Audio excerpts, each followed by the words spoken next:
My name is Ben Trachtenberg. I'm an associate professor of law at the University of Missouri.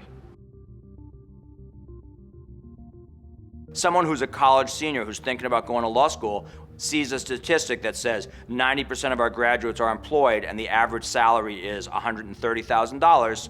That's the kind of thing that, if true, makes law school sound like a really good financial investment, and if not true, is a problem. Average salary statistics are generally anything but average. Lawyers have what are known as a bimodal distribution of salary data. You have a lot of people making a lot of money and a lot of people making a lot less and not much in between. For example, in New York and in Los Angeles and in Chicago and other big cities, you have a lot of first-year law firm associates getting paid $160,000 a year, which is a lot of money.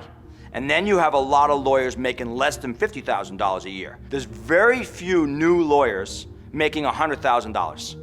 Because there just aren't that many firms that pay that number. And so what happens is, if a huge number of your graduates are over here, a couple people over here can skew your average, make it look like the average is over here. Not only is there a very small number of people who respond to these surveys with their salary, a lot of people respond saying whether they're working or not, where they're working, but a lot of people's response to how much money are you making is mind your own business. Imagine you have two people who graduate from law school. One gets a job at a fancy law firm in New York City and is getting paid $160,000 a year. The other, he's working at Starbucks.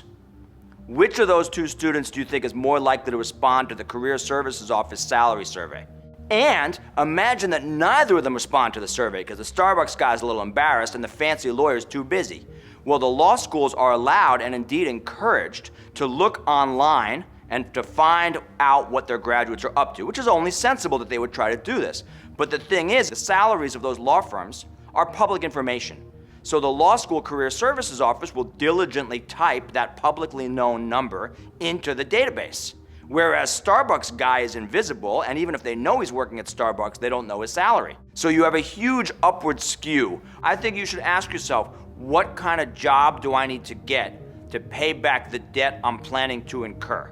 And then you can say, and is that the kind of thing that most graduates of this school are able to do? Students who are considering going to law school should think about what it's really going to cost.